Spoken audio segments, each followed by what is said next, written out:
저한테는 너무 일상적인 얘기인데 외국에서 보시는 분들은 아주 좀 독특할 수 있는 게 뭐가 있을까라고 생각을 좀 해봤더니 제가 처음 떠올랐던 게 이거예요. 거지.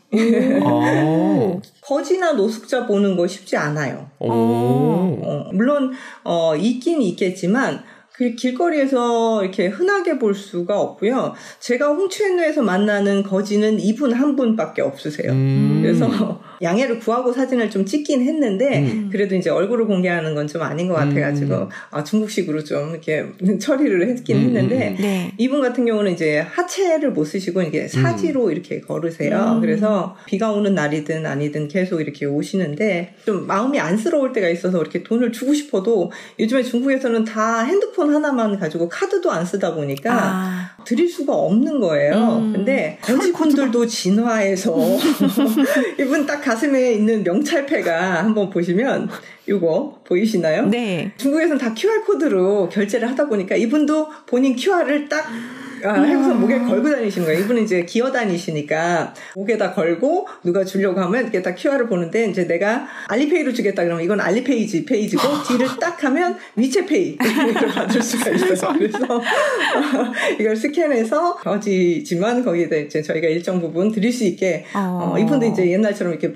동양 바가지라고 하나요? 그런 거 안 가지고 다니셔도 되게 요즘 중국은 거지들도 QR코드로 받는다 라고 보시면 되겠고요. 네. 그리고 눈썰미 가지고 오셔서 지나가면 정말 계속 쳐다보고 웃으세요. 안 주고 지나갈 수가 없게 그렇게 하시는데 중국에서 좀 또 특이한 거 대리운전기사 한국에도 있겠지만 중국은 이걸 따이지아라고 하는데 대리신 운전한다는 말 뜻은 똑같아요. 이 밑에 요게 접이식 오토바이예요. 누가 부르면 바로 가서 이걸 트렁크에다 딱 싣고 본인이 대신 운전하고 거기서 이제 다 데려다주고 다시 이 오토바이 펼쳐서 다른 다음 분이 부르는 데까지 이동하셔서 대신 운전하시고 이렇게 하는 대리운전기사. 요것도 앱으로 다 부를 수가 있어요. 그 알리페이 그쪽 앱이라든지 디디 그 앱을 통해서 다 이제 내가 대리운전 기사도 부를 수가 있고 하다 보니까 이제 술 드시는 분들은 좀 대리운전 기사도 또 이용 많이 하시더라고요. 네. 저건 신기하네. 우리나라는 아직 저렇게 접이식 들고 다니시는 분 아직 많이 못 봤거든요. 네. 그래요? 저긴 다 그렇게 들고 다니고 한국에서 보니까 봉고차로다가 대리운전 기사님을 이렇게 해서 이렇게 딱딱 배치를 하는 건 봤는데 귀 파드리는 게 저는 이게 무슨 특이한 건가 저도 뭐가 특이할까 해서 한번 네이버를 찾아보니까 이 귀 파주는 직업이 있는 게 특이한 건가요? 맞아요. 없죠. 다른 나라에. 퇴폐업소들이 가끔 있어요. 퇴폐업소. 이건 그게 아닌 것 같아서 되게 신기하게 쳐다봤어요. 굉장히 건전한 업소 같은데. 맞아요. 그러니까 우리가 보통 안마 많이 받거든요. 중국은 좀 안마가 한국보다는 좀 저렴하니까 일반적으로 많이들 받으세요. 그래서 이제 안마하는 데 가면 이제 귀 파는 것도 있고 저는 전신 마사지는 별로 안 좋아하는데 발 마사지만 해주는 또 그런 샵들이 있어요. 네. 거기 가면 이제 룸에 안 들어가고 밖에 홀에 쭈루룩 그냥 의자에 있는 상태에서 앉아서 뭐 한 명 오면 한 명, 뭐 두 명이 여럿이 같이 가면 쭈루룩 같이 앉아서 발 마사지를 받는데 거기에는 또 이제 발 뒤꿈치 벗겨주는 것도 있어요. 그래서 아예 그 비용이 포함되어 있는 경우도 있고 추가 옵션으로 뭐 한 12엔 정도 그러니까 한 2,000원, 3,000원 보태주면 진짜 발 뒤꿈치를 다 칼로다가 이렇게 벗겨서 진짜 애기 발 뒤꿈치를 만들어줘요. 그래서 귀 파는 것도 그렇지만 저는 발 뒤꿈치 벗겨주는 거 그 서비스도 정말 너무 좋은 서비스라고 생각해요. 그래서 그러게. 네. 근데 중국에서는 이 귀가 또 오장육보가 여기 있다고 하잖아요. 그래서 귓밥도 파주는 것도 있지만 귀만 전문적으로 이제 아로마 오일 같은 거 발라서 귀 밖기부터 시작해가지고 이렇게 마사지 해주는 그런 것도 있어요. 그래서 퇴폐업소가 아니고 일반적으로 우리가 받는 마사지 샵에 가도 거기 귀 파준다고 이렇게 써 있습니다. 그래서 좀 특이한 직업이라고 할 수 있습니다. 신기하다. 제가 정말 이상하게 생각했던 건 이 직업이었어요. 화장실 청소부, 개방형 화장실인데 요 뒤에 보이는 아파트가 이제 우리 홍수엔에서 대장 아파트라고 제가 소개됐던 풍도국제 아파트 있는 쪽에 바로 있는 공용 화장실인데 이 화장실의 어떤 부분, 요 안에 요거 보이시나요? 요 테이블이 있어요. 네. 그럼 화장실 들어가면 인포메이션 데스크처럼 데스크가 하나 딱 있고, 네. 뭐 왼쪽은 남자 화장실, 오른쪽은 여자 화장실 이렇게 되어져 있는데 여기에 이렇게 앉아 계신 분이 있어요.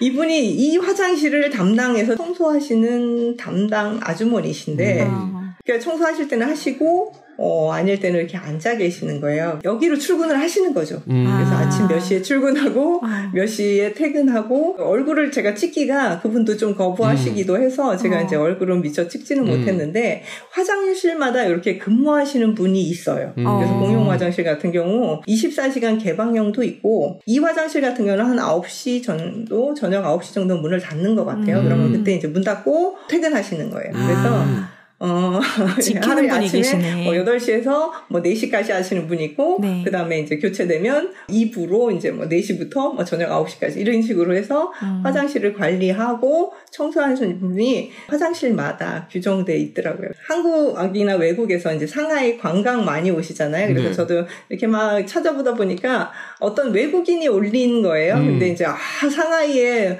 청소하시는 이 화장실 청소부가 너무 대단하다고 막 이렇게 영어로 자기가 뭘 물어보니까 우캉로 어떻게 가냐 그러니까 또 그 청소부 하시는 분이 또 영어로 안내하니까 중국 상하이에 이 화장실 담당 청소하시는 분 정말 대단하다고 막 이러면서 그렇게 올린 영상도 제가 봤었는데 화장실 하나에 담당하시는 분 하나 룸이 별도로 있거나 아니면 없으면 이렇게 안내 데스크처럼 데스크가 있어서 할 일이 없으실 때는 또 쉬고 있고 이렇게 하게끔 되어져 있습니다. 중국에 오시면 좀 독특한 직업들을 보실 수가 있습니다. 네. 유료는 아니죠? 예, 유료 아닙니다. 그냥 무료고요. 근데 24시간 다 개방돼 있는 건 아니라서 개방돼 있는 것도 있어요. 그래서 큰 길가에 있는 건 24시간 개방이라고 0시부터 24시 이렇게 써 있기도 하고 이런 거 같은 경우는 24시간 개방은 아니에요. 그래서 한 저녁 9시 정도면 이제 문을 닫아서 밤에는 아무도 관리하는 사람 없고 사용할 수가 없습니다. 네.